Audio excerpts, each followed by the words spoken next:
আজকে 3 দিন নিখোঁজ।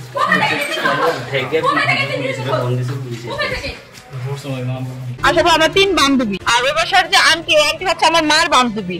আন্টি জব করে, আন্টি সকালে চলে গেছে ডিউটিতে। পরে আমি আমার বান্ধবী ছিলাম, এই অবস্থায় ওই লোকজন গেছে।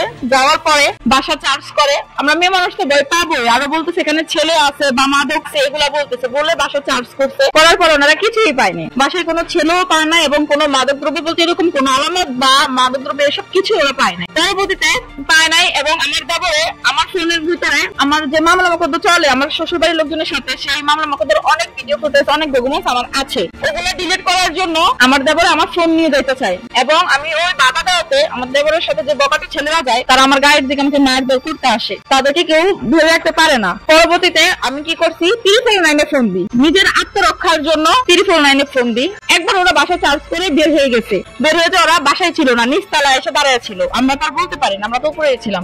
আবার 1-1.5 ঘন্টা ওরা আবার উপরে গেছে। যাওয়ার পরে আমার সাথে তখন যে ফোন নেওয়ার জন্য সিনকেট করে। পরে আমি ফোন দিন, আমার সাথে মারামারি বাজে। পরে আমি নিজে আত্মরক্ষার জন্য, নিজে বাঁচার জন্য আমি 349 ফোন দিছি। ফোন দেওয়ার পরে 349 ফোন দিয়ে আমি থানায় কথা বলছি। পরে থানা থেকে পুলিশ আসছে। আসার পরে আমি পুলিশের সাথে থানায় চলে যাই।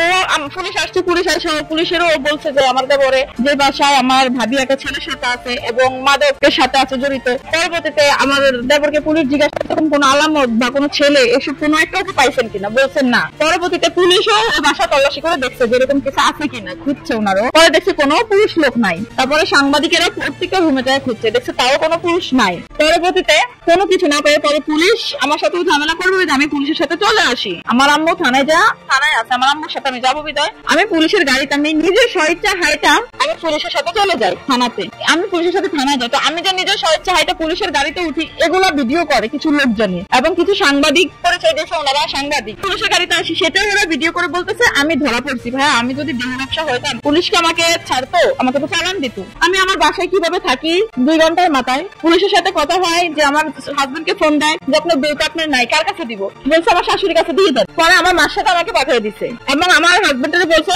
আসতে বলে আইসা যদি সংসার করা হয়, যদি একটা ঝামেলা চলতেছে পিছনের দিক থেকে, তাহলে একটা বসে সমাধান করবে। পরবর্তীতে এটা বলে আমাদেরকে পাঠিয়ে দেয়। আমার দেওয়ার চলে যায়, আমি বাসায় চলে আসি। রাতের বেলা আমি দেখি যে বিভিন্ন সামাজিক যোগাযোগ মাধ্যমে বিভিন্ন ফেস থেকে, বিভিন্ন মানুষের ফেসবুক আইডি থেকে পোস্ট করা হচ্ছে যে আমি দেহ ব্যবসা করতেছি, আমি কট খাইয়েছি, আমি জেলে নিয়ে গেছি, আমাকে চালান দিয়েছে। কিন্তু ভাই আপনারা সত্যিটা যাচাই করেন, থানায় যান, থানায় যা জিজ্ঞাসা করেন ওসি স্যারকে এবং যে দারোগা গেছে দারোগাকে জিজ্ঞাসা করেন। এই ঘটনাটুকু আমাকে না জিজ্ঞেস করে ঘটনাস্থলে যারা ছিল, যারা আশেপাশে ছিল, ওইখানে যে ঘটনা ঘটছিল, আপনারা যারা গণমাধ্যম কর্মী ছিলেন তাদেরকে প্রশ্নটা করলে আমার মনে হয় যে সবচেয়ে সুন্দর একটা উত্তর পাবে। এই ঘটনার সাথে আমি কোনোভাবে জানি না। আমাকে এলাকার গণ্যমান্য ব্যক্তি ফোন করে বলছে ওই ব্যক্তিটা আমি জানছি যে ওখানে তাকে মানুষ ধরছে, আমি আর কিছু জানি না। আমাদের কাছে যে কোনলাইনে কল আসছে একটা মেয়ে উদ্ধারের জন্য, আর হচ্ছে মানে তাকে হেনস্থা করতে এরকম বিষয়। আর আরেক দিক থেকে আবার ফোন আসছিল যে এরকম একটা মেয়ে এসে খারাপ মেয়েদেরকে আটক করছে, সেখানে আটক করছে, ওইখানে যে আটক করছে তার খারাপ মেয়ের ভাসুদ মানে দেখো তোরা বলছে যে খারাপ মেয়ে, খারাপ জিনিসপত্র সহ, খারাপ লোকজন সহ আটক করে। পুলিশ গিয়ে ওইখানে ওরকম কিছু পায় না, কোনো সুযোগ দেখেও কাজে লাগে। যারা সাংবাদিকতা করবেন তারা অ্যাকুরেটলি তথ্য